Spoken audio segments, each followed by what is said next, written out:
Lance Corporal James McKinnon had been standing guard outside Buckingham Palace for 3 hours and 47 minutes when it happened.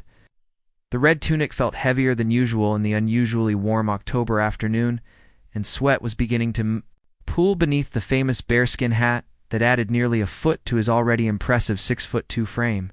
James had been a member of the Queen's Guard for 18 months, long enough to know every rule by heart and understand the sacred nature of his duty. The training had been relentless. Months of drilling the same movements, the same posture, the same unwavering discipline that had made the British Royal Guards legendary around the world. Never break character. Never acknowledge the crowd. Never move unless officially relieved or in immediate danger. The words of Sergeant Major Williams echoed in James's mind as they had every day since he first put on the uniform. You are not James McKinnon when you wear this uniform. You are a symbol of the crown, a living statue representing centuries of tradition and honor. The crowds were particularly large today. Tourists from dozens of countries gathered to witness the famous changing of the guard ceremony. Children pressed their faces against the palace gates. Cameras flashed constantly, and the usual parade of tourists tried their best to make the guards react, making faces, telling jokes, even occasionally trying to touch the uniform or rifle. James had learned to tune it all out. His eyes remained fixed straight ahead, his expression perfectly neutral, his body as motionless as the bronze statues that decorated the palace grounds. 18 months, he had never once broken protocol. Never acknowledged a single person in the crowd, never allowed even the slightest emotion to show on his face. But training could never have prepared him for what happened at exactly 2:47 p.m. on that warm Tuesday afternoon. James first noticed the commotion from the corner of his eye, a ripple of movement in the crowd about 30 yards to his left, near the Victoria Memorial. People were stepping back, creating a circle around something on the ground. He could hear voices, some shouting, others speaking urgently in languages he couldn't identify. His training told him to ignore it. Crowds gathered around street performers all the time. People dropped things. Children had tantrums.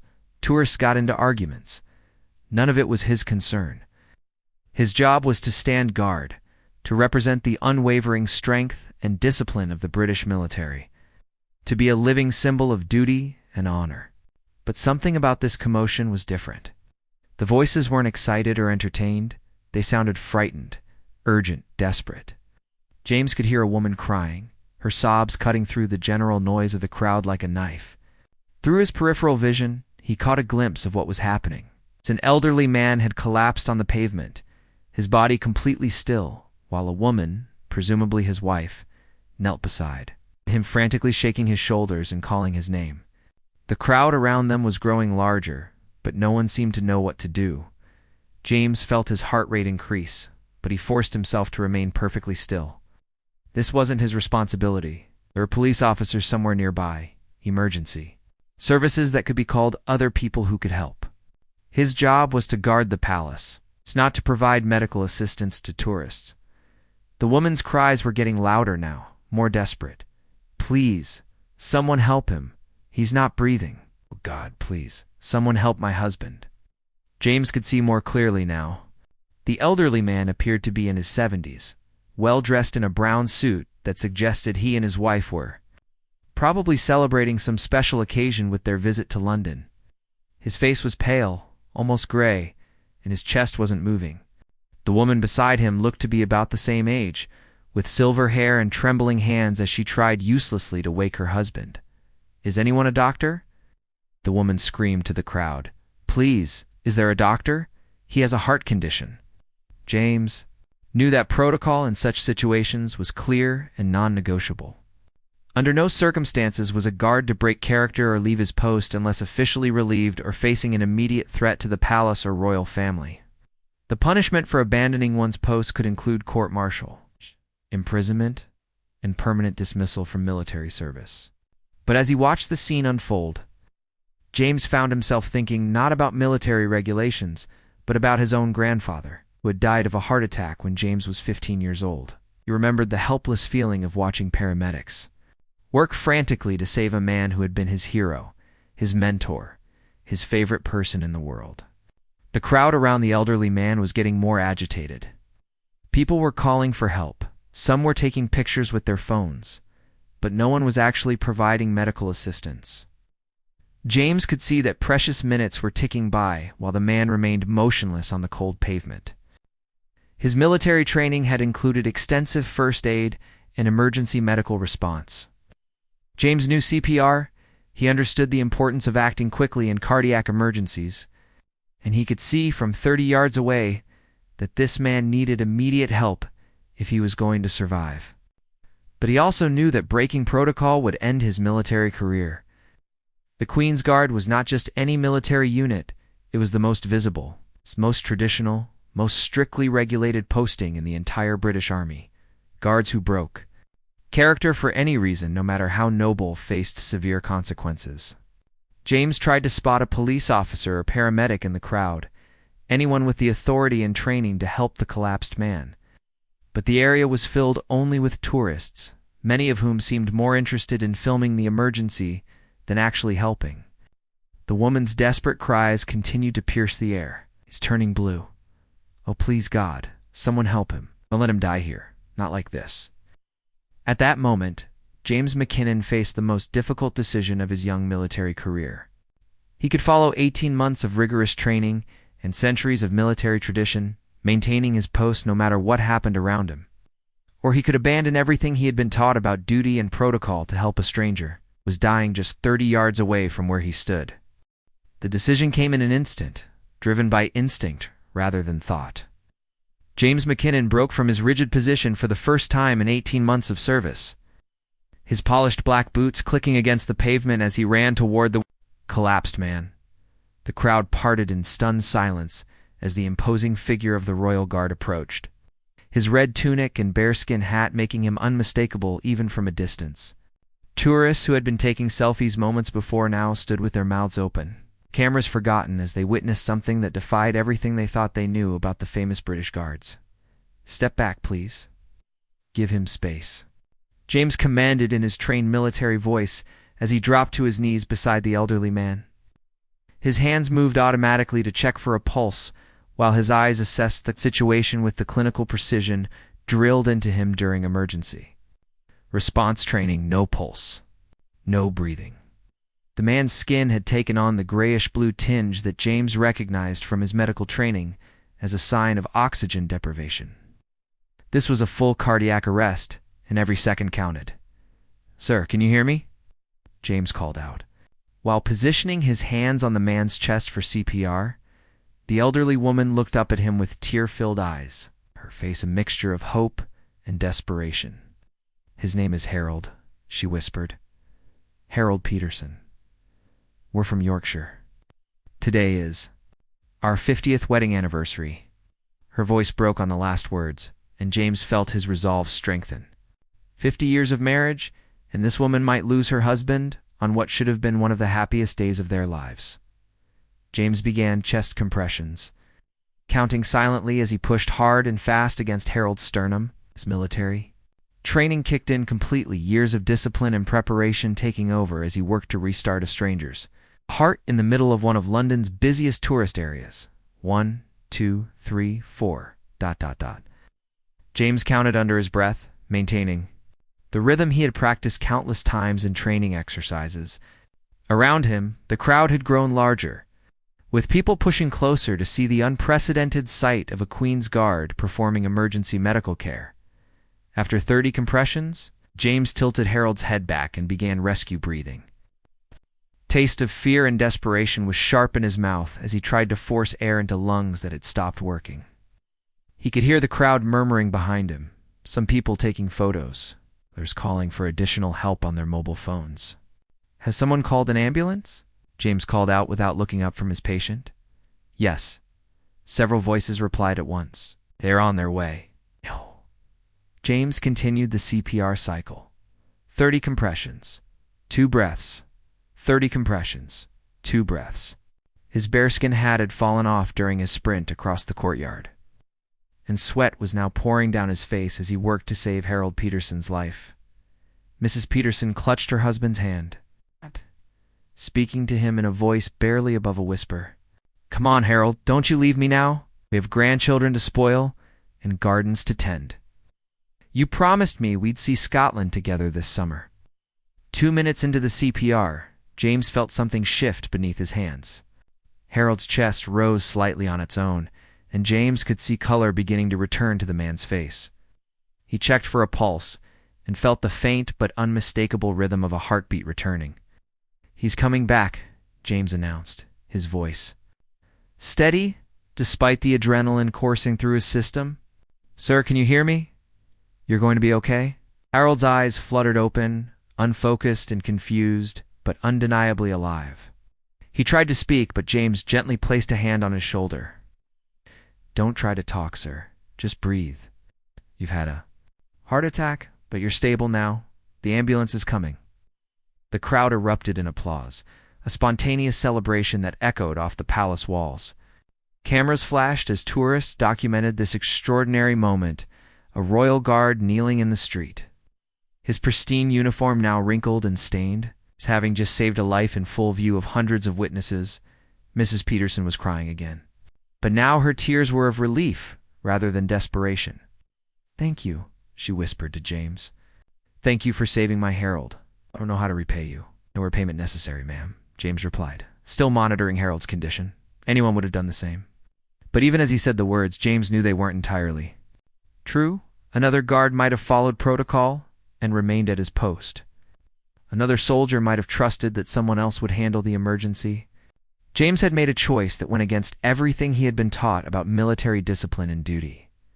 The sound of sirens grew louder as the ambulance approached, weaving through London traffic to reach the scene. James could also hear the distinct sound of military boots on pavement. His commanding officers were undoubtedly on their way to investigate why one of their guards had abandoned his post.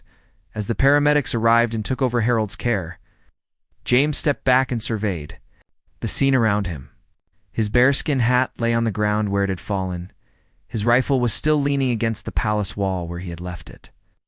And hundreds of tourists were staring at him with expressions ranging from admiration to amazement. For the first time since breaking ranks, James allowed himself to think about the consequences of his actions. Court-martial was a real possibility. Dismissal from the Queen's Guard was almost certain. His military career, which had been his dream since childhood, might be over before his 22nd birthday. But as he watched Harold Peterson being loaded onto a stretcher, conscious and stable, with his wife holding his hand and tears of gratitude streaming down her face, James felt no regret about his decision. "Lance Corporal McKinnon." The sharp voice of Sergeant Major Williams cut through the crowd noise like a blade. James turned to see his commanding officer approaching with quick, angry strides, followed by two other senior officers, whose expressions suggested that James was about to face the most serious disciplinary action of his military career. The moment of heroism was over. Now came the reckoning. Sergeant Major Williams reached James just as the ambulance doors closed, and Harold Peterson was being whisked away to the nearest hospital. The older man's face was a mask of controlled fury, his jaw clenched so tightly that the muscles in his neck stood out like steel cables. "Lance Corporal McKinnon, you will return to your post immediately and remain there until officially relieved," Williams barked, his voice carrying the authority of 28 years in the British Army. "We will discuss your flagrant violation of protocol in my office at 1600 hours. James retrieved his bearskin hat from the pavement and walked back to his position against the palace wall, acutely aware that hundreds of tourists were watching his every move. The crowd began to disperse slowly, many people still taking photos and videos of the guard who had broken centuries of tradition to save a life. As James resumed his rigid stance, rifle at his side and eyes fixed straight ahead, he could hear fragments of conversation from the departing tourists. "Did you see that? I've never seen anything like it. That soldier just saved that man's life. I thought they weren't allowed to move or speak to anyone. He's going to get in so much trouble, but he did the right thing." The remaining 3 hours of James's shift passed in a blur of conflicting emotions. Part of him felt proud of his actions. Harold Peterson was alive because he had chosen to act, but another part of him was terrified of what lay ahead. He had violated the most fundamental rule of his posting, and the military did not forgive such infractions lightly. At exactly 1600 hours, James knocked on the door of Sergeant Major Williams's office. His dress uniform immaculate, despite the earlier incident. His hands were steady, but his heart was racing as he prepared to face the consequences of his decision. "Enter," came the gruff voice from within. James stepped into the austere office, saluted crisply, and stood at attention before the large wooden desk where Sergeant Major Williams sat reviewing a file. Behind Williams, Colonel Harrison and Major Thompson were also present, a full disciplinary panel that suggested the seriousness of the proceedings. Lance Corporal McKinnon Williams began without looking up from the papers. "In 18 months of service with the Queen's Guard, your record has been exemplary. Punctual, disciplined, professional in all aspects of your duty, which makes today's actions all the more disappointing." James remained silent, staring straight ahead as he had been trained to do. "You abandoned your post during active duty," Williams continued, finally looking up to meet James's eyes. "You broke character in full view of the public and international media. You left your weapon unattended. Any one of these infractions would normally result in immediate dismissal from the Guard and possible court-martial." The weight of those words settled over James like a heavy blanket. His military career, his dreams of serving his country with honor, his pride in wearing the famous red tunic. All of it was about to end because he had chosen to save a stranger's life. Colonel Harrison leaned forward in his chair. "McKinnon, do you have anything to say in your defense? Any explanation for why you chose to ignore 18 months of training and centuries of military protocol?" James considered his options carefully. He could express remorse, claim temporary insanity, or try to justify his actions with military regulations about preserving human life. But in the end, he decided on simple honesty. "Sir, I saw a man dying, and I had the training to help him," James said clearly. "I understand that I violated protocol, and I accept full responsibility for my actions. But I would make the same choice again if faced with the same situation." The three officers exchanged glances, and James detected something in their expressions. That wasn't entirely negative. Sergeant Major Williams picked up a piece of paper from his desk. "McKinnon, are you aware that we have received over 200 phone calls and emails in the past 4 hours regarding your actions today?" James blinked in surprise. Oh. "No, sir. The vast majority are from members of the public expressing admiration for your conduct," Williams continued. "We've also received calls from the BBC, Sky News, CNN, and approximately a dozen other news organizations requesting interviews. The Palace Press Office has been fielding inquiries from around the world." Major Thompson spoke for the first time.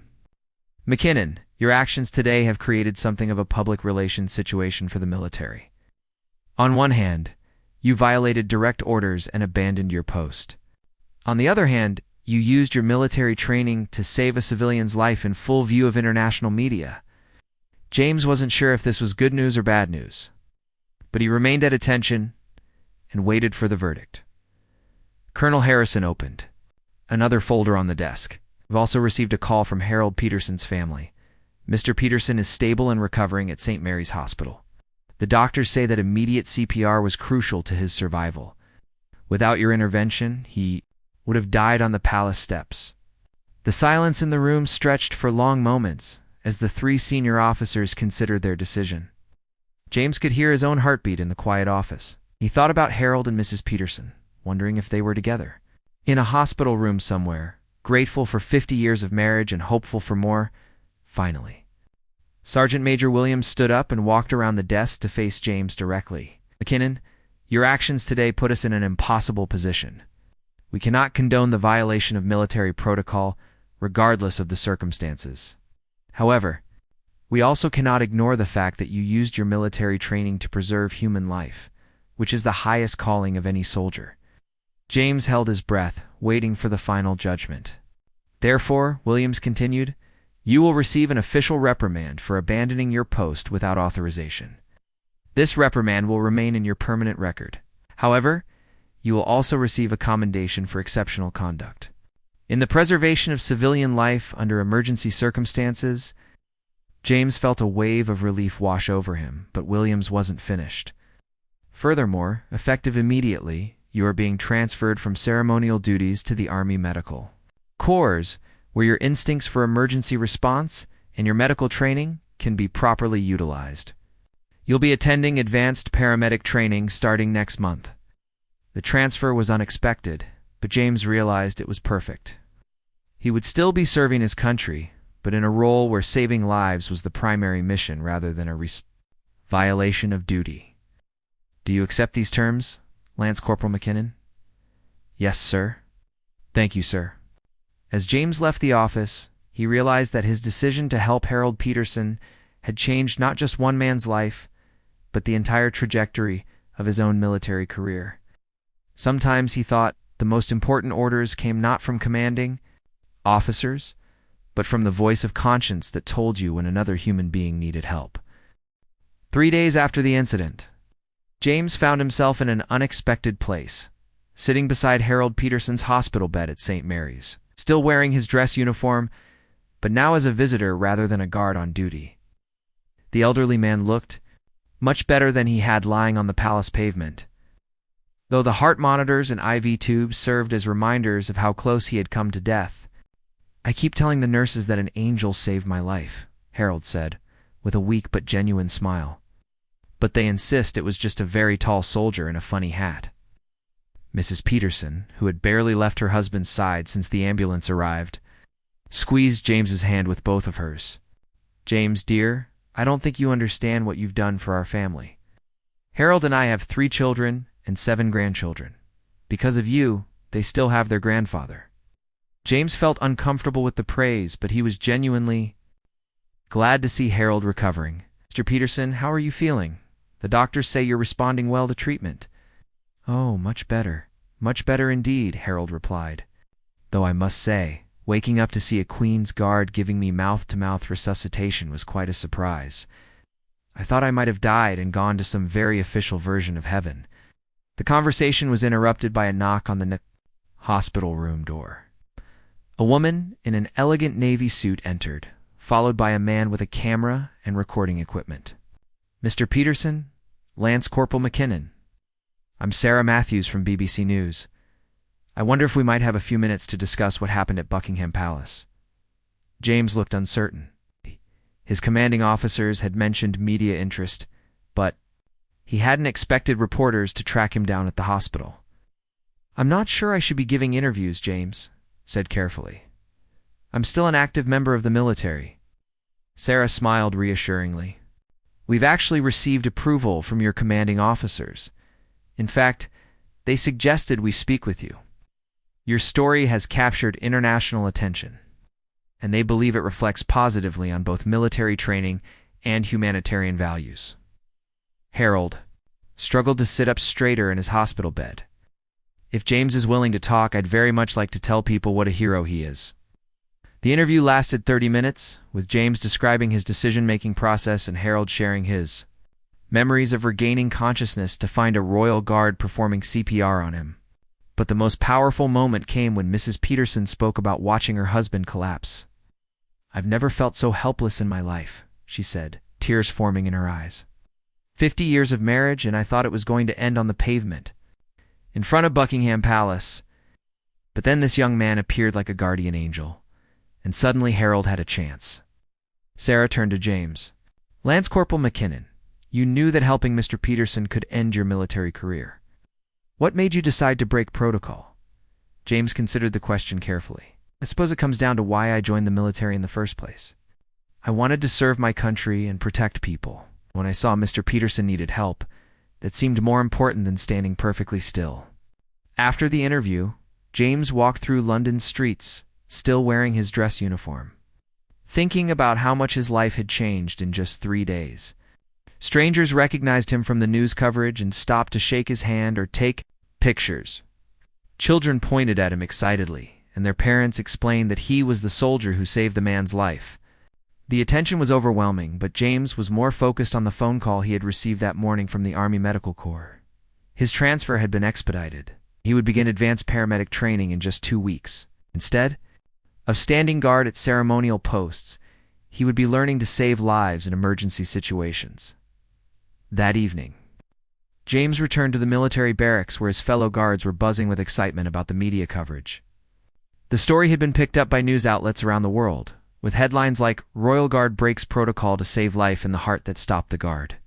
"McKinnon, you're famous," called out Corporal Davies, waving a newspaper with James's photo on the front page. "Look at this hero in a bearskin hat." But not everyone was celebrating. Some of the more traditional guards expressed concern about the precedent James had set by abandoning his post, even for such a noble cause. "What happens next time someone needs help during a ceremony?" asked Lance Corporal Wilson. "Do we all break ranks every time there's an emergency?" "There are protocols for a reason." James understood their concerns. Military discipline existed for good reasons, and exceptions to the rules, even heroic ones, could create problems for future situations. But he also knew that he couldn't have lived with himself if he had watched Harold Peterson die while he stood motionless just 30 yards away. Sergeant Major Williams appeared in the common room, causing all conversation to stop immediately. "McKinnon, there's someone here to see you." James followed his commanding officer to the main entrance of the barracks, where he was surprised to find a black sedan with official license plates waiting outside. A woman in formal attire stepped out of the vehicle and approached them. "Lance Corporal McKinnon, I'm Lady Catherine Spencer, Private Secretary to Her Majesty.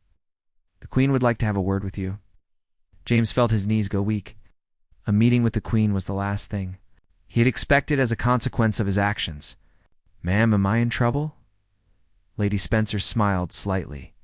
"Quite the opposite, I believe. Her Majesty was very interested to hear about your actions at the palace. She's requested a private audience tomorrow morning at 10 o'clock.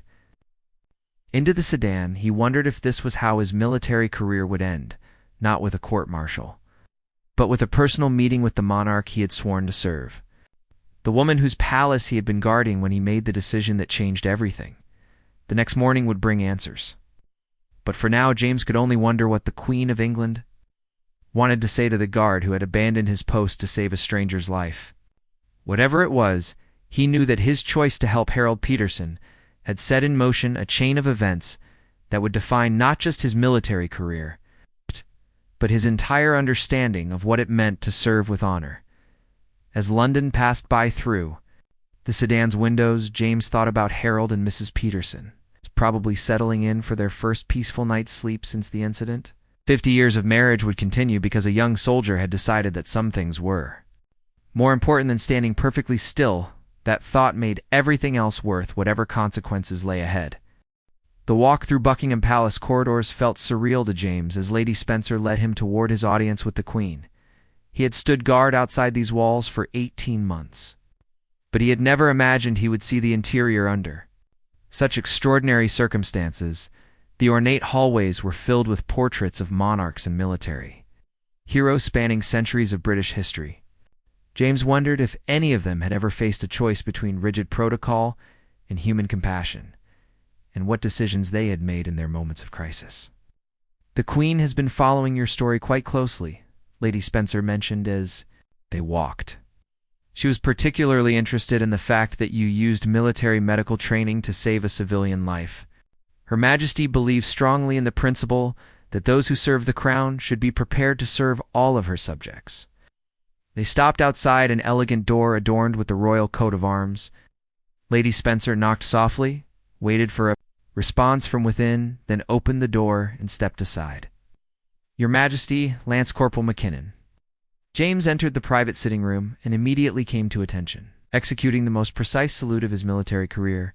Queen Elizabeth, II, sat in an armchair by the window, dressed in a simple blue dress with her characteristic pearls. Despite her age, her eyes were sharp and intelligent as she studied the young soldier before her. "Please sit down, Lance Corporal McKinnon," the Queen said, gesturing to a chair across from her. "I wanted to speak with you personally about the events at the palace gates 3 days ago." James sat carefully, maintaining perfect posture despite his nervousness. "Your Majesty, I want to apologize for abandoning my post and potentially bringing embarrassment to the crown." The Queen raised her hand slightly, stopping his apology. "Young man, in my 70 years of public service, I have learned that there are times when doing what is right is more important than following what is written. You faced such a moment, and you chose correctly." James felt a wave of relief, but the Queen wasn't finished. Tell me about your decision-making process, she continued. You had seconds to choose between military discipline and humanitarian action. How did you decide? James thought carefully about his answer. Your Majesty, I joined the military to serve my country and protect people. When I saw Mr. Peterson collapsing, it seemed clear that helping him was the best way to fulfill that oath, even if it meant breaking protocol. Were you afraid of the consequences? Yes, ma'am. I knew I could face court-martial and dismissal. But I also knew that if I watched someone die when I had the training to help them, I would never be able to live with that choice. The Queen nodded thoughtfully. Lance Corporal McKinnon, the Queen's Guard exists to protect the monarchy and what it represents. But what the monarchy represents fundamentally is service to the people of this nation. Your actions embodied that principle in the most direct way possible. She reached for a small box on the table beside her chair. I understand you're being transferred to the Army Medical Corps, where your instincts and training can be put to their best use. But before you begin that new chapter of your service, I wanted to personally recognize what you did, Queen. Opened the box to reveal a medal that James didn't recognize. It was smaller than the usual military decorations, but beautifully crafted with intricate detail. This is the Royal Victorian Medal, the Queen explained. It is awarded personally by the monarch for distinguished service, particularly for acts that demonstrate exceptional loyalty to the crown through service to its people. Actions qualify perfectly. James felt overwhelmed as the Queen pinned the medal to his uniform. This was beyond anything he could have imagined when he broke from his post to help Harold Peterson. Your Majesty, I don't know what to say. Gasped. There is something else, the Queen continued. Your story has captured international attention. I believe it sends an important message about the values we want our military to represent. I'm told that recruitment inquiries have increased significantly since the news coverage began. James hadn't thought about the broader implications of his actions, but it made sense. The image of a royal guard abandoning protocol to save a life had shown the world a different side of military. Service one focused on protecting people rather than simply following orders. I've also received a letter from Mr. and Mrs. Peterson, the Queen added with a slight smile. They wanted to ensure that I knew how grateful they are for your actions. Mrs. Peterson specifically mentioned that their 50th wedding anniversary celebration can now continue thanks to your courage. The meeting continued for another 20 minutes, with the Queen asking about James's background, his family, and his plans for his new role in the medical corps. Despite her position, she seemed genuinely interested in his story and his perspectives. On military service, as the audience concluded, the Queen stood and extended her hand to James. Lance Corporal McKinnon, you have shown that true loyalty to the crown means serving its people with both discipline and compassion. I hope your new role in the medical corps allows you to continue saving lives while serving your country. Shook the Queen's hand, still somewhat stunned by the entire experience. Thank you, Your Majesty. I won't forget this honor. As Lady Spencer escorted him back through the palace corridors, James reflected on how drastically his life had changed. 3 days ago, he had been a ceremonial guard following centuries of protocol. Now he wore a personal decoration from the Queen and was beginning a new career focused entirely on emergency medical response outside the palace. James was surprised to find Harold and Mrs. Peterson waiting for him, along with several members of the press who had been covering the story. James, as Peterson called out, hurrying over to embrace him. We wanted to be here when you met Her Majesty. How did it go? James showed them the Royal Victorian Medal pinned to his uniform. I think it went well. She said I made the right choice. Harold shook James's hand firmly. My boy, you gave me the chance to see my grandchildren grow up. It's worth more than all the medals in the world. As cameras flashed and reporters called out questions, yes, James realized that his story had become bigger than just one soldier's decision to help a stranger. It had become a symbol of what military service could be at its best. Disciplined when discipline was needed, but always ready to put human life above rules and regulations. The transfer to the Army Medical Corps would begin the following week. But for now, James was content to stand in the sunshine outside Buckingham Palace, bearing a medal personally given by the Queen, surrounded by the man whose life he had saved and the wife who would get to celebrate many more anniversaries. Sometimes, James thought, the most important training you could have was simply knowing when the right thing to do was more important than the expected thing to do. Everything else was just details. 5 years after that warm October afternoon, Staff Sergeant James McKinnon adjusted his Army Medical Corps uniform and checked his watch as he walked through the familiar corridors of St. Mary's Hospital. His paramedic training had evolved into specialized emergency medicine, and he now led a military medical response unit that worked closely with London's civilian emergency services. The irony wasn't lost on him that he was returning to the same hospital where he had first visited Harold Peterson all those years ago. But today's visit was different. Today was special. James knocked gently on the door of the hospital's community room, where a small celebration was already underway. Inside, he found Harold and Mrs. Peterson surrounded by 3 generations of their family, all gathered to celebrate their 55th wedding anniversary. 5 years that might never have happened without the intervention of a young royal guard who chose compassion over protocol. "James," Harold called out, his voice still strong despite his 77 years. "There's our hero. Come here, my boy." The family parted to make room as James approached the elderly couple. Harold looked remarkably well, his regular exercise regimen and careful diet having helped him recover completely from his heart attack.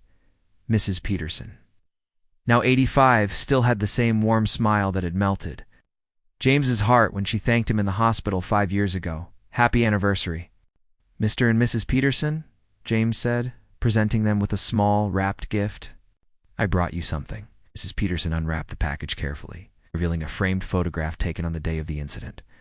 Not one of the dramatic shots of James performing, but CPR that had appeared in newspapers around the world, but a quiet moment captured by a tourist's camera just after the ambulance had arrived. In the photo, Harold was conscious and stable on the stretcher, reaching out to hold his wife's hand while she walked alongside. In the background, James could be seen picking up his bearskin hat from the pavement, his uniform wrinkled and his face showing the exhaustion of someone who had just fought death and won. "Oh, James," Mrs. Peterson whispered, tears forming in her eyes. "This is beautiful, God. But you know, we have something for you too." Harold reached into his jacket pocket and pulled out an envelope. "James, my boy, this arrived for us last week, but it's really meant for you." James opened the envelope carefully and found an official letter with the royal seal. As he read, his eyes widened in surprise. "The palace has asked Harold and me to attend a special ceremony next month," Mrs. Peterson explained. "They're creating a new award, the Harold Peterson Humanitarian Service Medal, to be given to military personnel who show exceptional courage in preserving civilian life." James looked up from the letter, stunned. "They're naming it after you, Mr. Peterson?" Harold chuckled. "Well, I did die quite spectacularly in front of Buckingham Palace. But the medal isn't really about me. It's about what you did, and what we hope other soldiers will do when they face the same choice between duty and humanity." "You're going to be the first recipient," added Mrs. Peterson. "The Queen specifically requested that you receive the inaugural award." James felt the same overwhelming emotion he had experienced 5 years ago when the Queen had pinned the Royal Victorian Medal to his uniform. But this felt different, more significant somehow, because it represented not just recognition of past actions, but a commitment to future ones. "There's more," Harold continued with a mischievous smile. "The ceremony is going to be held at Buckingham Palace, right at the spot where you saved my life. They're installing a small memorial plaque there, not for me, but as a reminder that sometimes the greatest service to the crown is service to its people." James shook his head in amazement. "I can't believe all this started because I couldn't stand to watch someone die." "That's exactly why it matters," said a familiar voice from the doorway. James turned to see Sergeant Major Williams entering the room, now retired but still carrying himself with military bearing. "McKinnon, your decision that day didn't just save Harold's life. It changed how the military thinks about service." Williams approached the group with a warm smile.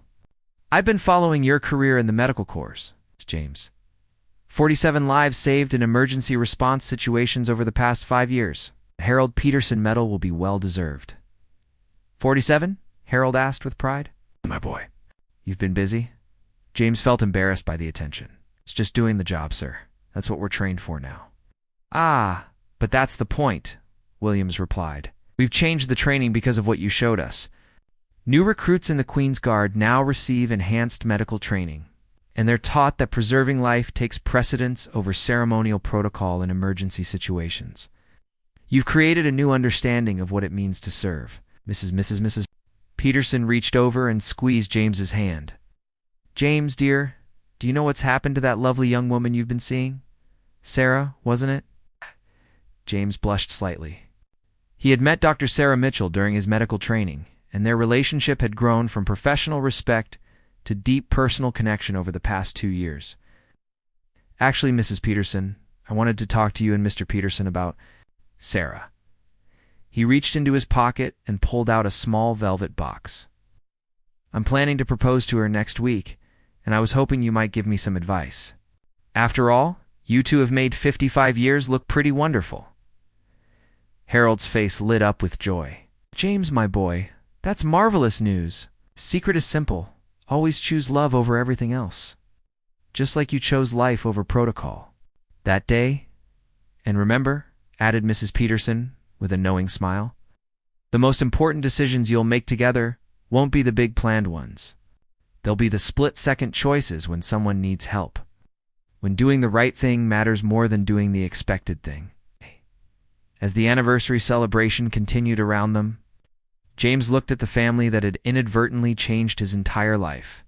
Harold's grandchildren were playing nearby, their laughter filling the room with joy that might never have existed if not for a moment of courage, outside Buckingham Palace. Later that evening, as James walked through London streets in his civilian clothes, he passed by Buckingham Palace where a new royal guard stood at attention, maintaining the same rigid discipline that James had once embodied. But now James knew that inside that perfect posture, an unwavering stare, was a soldier trained, not just to protect the monarchy, but to serve its people in whatever way they might need. The guard's eyes moved slightly as James walked by, a tiny acknowledgement that would have been unthinkable during James's ceremonial service, but times had changed. The military had learned that true strength sometimes meant knowing when to break, that real discipline included the wisdom to recognize. When humanity demanded action, James pulled out his phone and sent a text message to Sarah. Dinner tomorrow night? I have something important to ask you. Her response came back immediately. Of course. Is everything all right? James smiled as he typed back. Everything is perfect. I just want to ask you to share the rest of my life with me. As he walked home. Through the London evening, James thought about the chain of events that had brought him to this moment. A stranger's heart attack, a split-second decision, a career change, a new understanding of service, and now a future built on the foundation of choosing love and life over rules and expectations. In 3 weeks, he would stand at Buckingham Palace. Again, this time to receive the Harold Peterson Humanitarian Service Medal in front of the man whose life had changed everything. In a few months, if Sarah said yes, he would marry the woman who had taught him that saving lives could be both a profession and a calling. But tonight, James McKinnon was simply a young man walking home through London, carrying in his pocket an engagement ring, and in his heart the knowledge that sometimes the most important thing a soldier can do is remember that beneath every uniform beats human heart capable of extraordinary compassion. The Royal Guard, who had once stood motionless, while life happened around him, had learned the most valuable lesson of all. That true service means being ready to move when movement matters most, to speak when silence serves no one, and to choose love over fear in every moment that counts. Harold Peterson lived to celebrate his 55th anniversary because a young soldier understood that some things, life, love, human dignity, are more important than standing perfectly still. And in the end, that understanding had made all the difference, not just for Harold, but for everyone whose life James would touch in all the years to come. Sometimes the greatest act of service is simply refusing to let another person face their darkest moment alone. Everything else is just details.